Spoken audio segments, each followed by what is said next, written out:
doing this to me today. Hi, my name is Meg Dion, and here is all about my new song, Easy to Miss.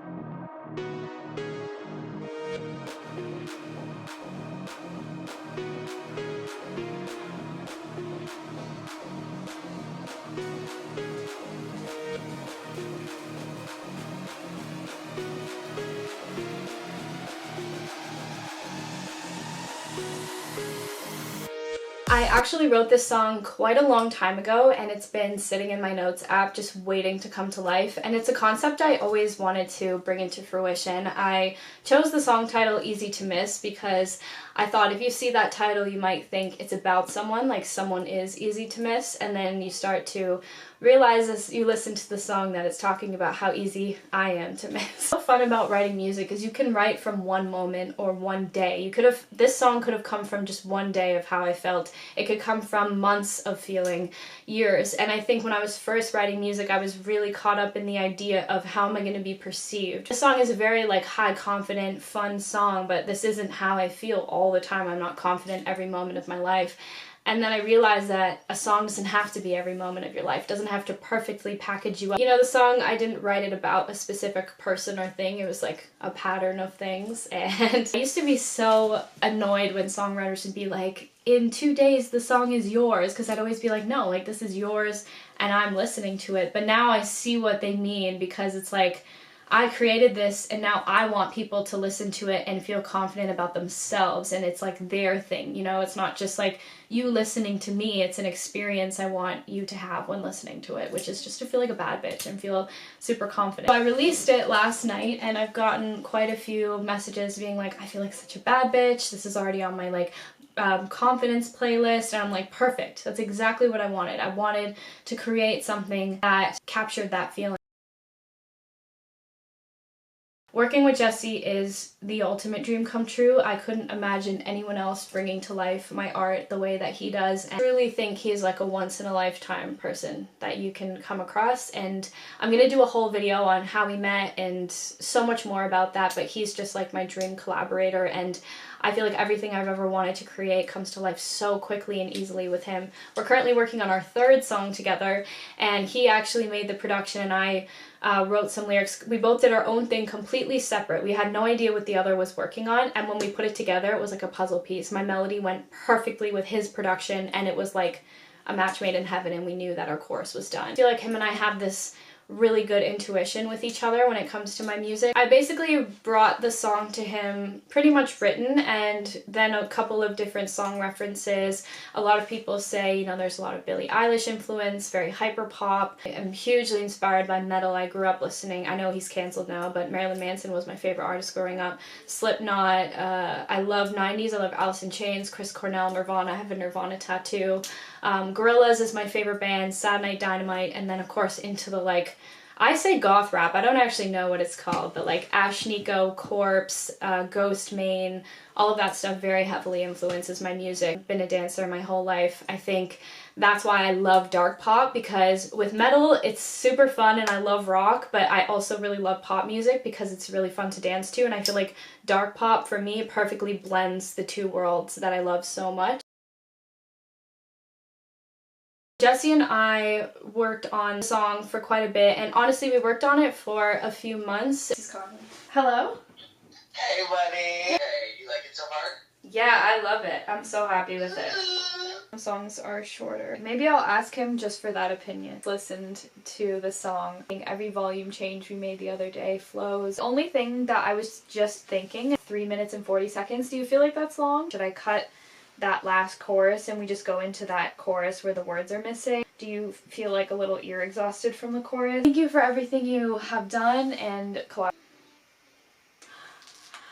I think it's done. It was our first creative project together, and we originally had so many different things going on. The chorus used to repeat twice every time, and then we both were like, we're way too ear exhausted by this chorus. It's so much that it doesn't need to repeat twice, and it's pretty long too. And cutting that second chorus that repeated each time to me was like the best decision we could have made. Okay, let's take you through the lyrics. As you can tell from the opening of the song, it's all about this place I'm singing from, of someone who knows that they're stuck in someone's mind. They know that this person can't let them go and they can't stop thinking about them. They miss every part of them, you know? And so then when we go into the second verse, I wanted to play into this idea of the person has someone new and they aren't as interested because their mind is stuck on you. So Jesse and I started writing the second verse and kind of saying, like, since the song is written from a very egotistical place, we started writing from this place of like, I'm better and she's nothing compared to me.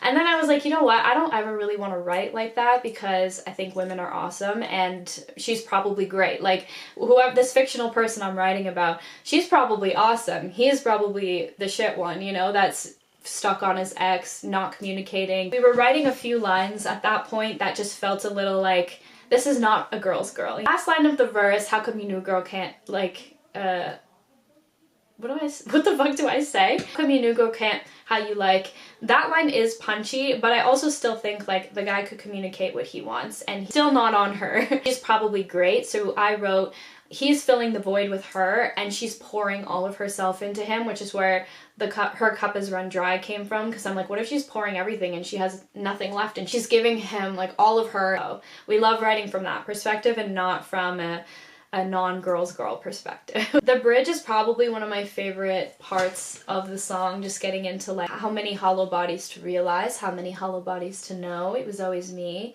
And again, playing into that, you know, he's probably going out and doing what he's doing. Nobody can fill that place of you. A person can be with whoever they want, they can do whatever they want, and they will still be stuck on you and never forget you because you are unforgettable. Obviously, I'm not going to explain every little detail of everything because I think lots of it is up to interpretation, but it's not exactly a song that's written in metaphor. Like, the message is pretty clear, which is why I feel comfortable talking about it more. I do believe that, like, the listener gets to choose what the song is about, but I think with this one in particular, it's pretty obvious what it's about.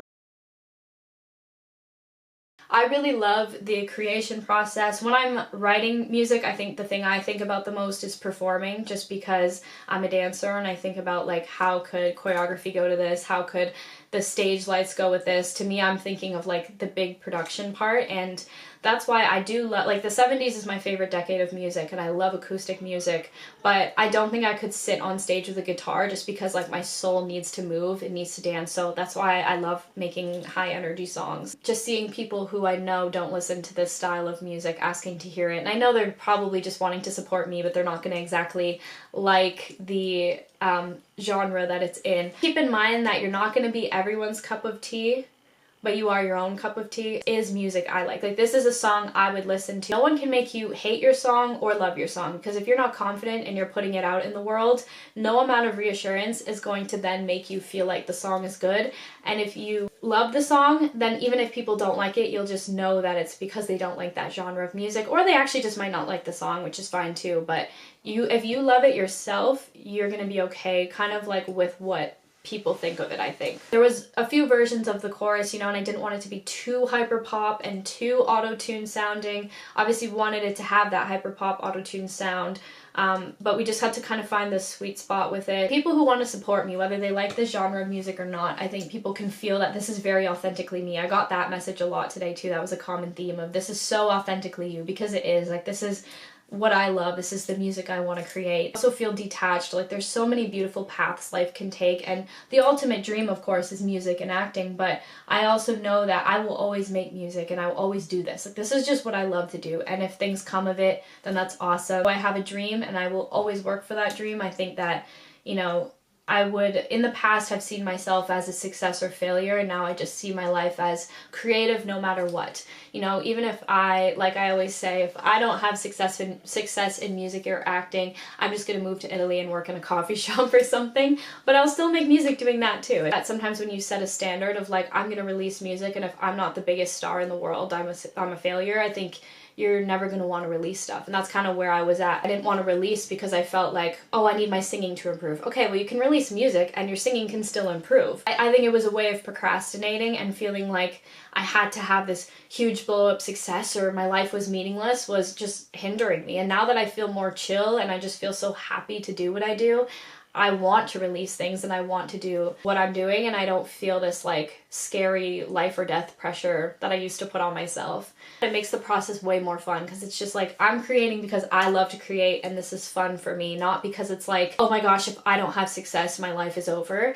Obviously, more than anything, that's what I want, and I don't want to make it seem like that's not the goal and that's not what I want. I just think that if you hold on too tightly to things sometimes, you're going to actually repel it from you. So that's sort of all about the process and where I'm at now as an artist and what I'm thinking, and I just feel so grateful.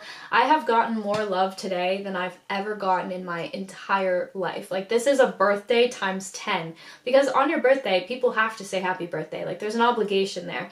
Nobody has to tell me they like my song. Nobody has to post my song. No one has to listen to it. There's zero obligation there.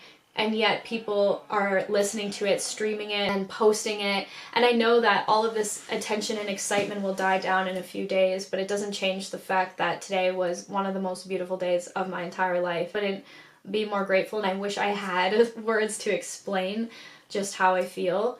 But it's incredible to see the amount that people will support you when you come forward with art that you've made. Blown away by this whole process, and I'm blown away by the kindness that I've been shown today. And I just want to make sure that everybody knows how much it really means to me. Like, genuinely, every single person that messaged me today, I will remember the fact that you messaged me today or in the next few days or whenever you end up, you know, messaging me if you like the song. It really means the world to me. And for those of you, those subscribers too, that have been here from Resin Art to now and are still supporting me and my music, you are amazing. And I could not thank you enough for still being here. This channel has taken a total rebrand, so if you've stuck around for that journey, I'm really happy. And if you were original Resin subscriber here for music, comment a sunflower, because I'm very curious to see who you are and like if you're still here. That is all about my song. I want people to listen to it and just feel unforgettable, confident, amazing. Like, you will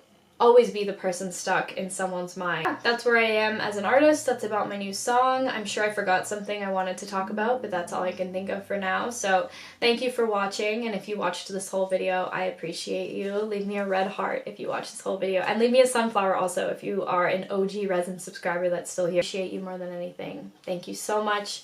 I love you. I love you. This has been a beautiful day. And now I'm gonna go have a little release party with my family. They've so kindly decorated the house and made me a whole special night. So I'm just feeling like the most special person on the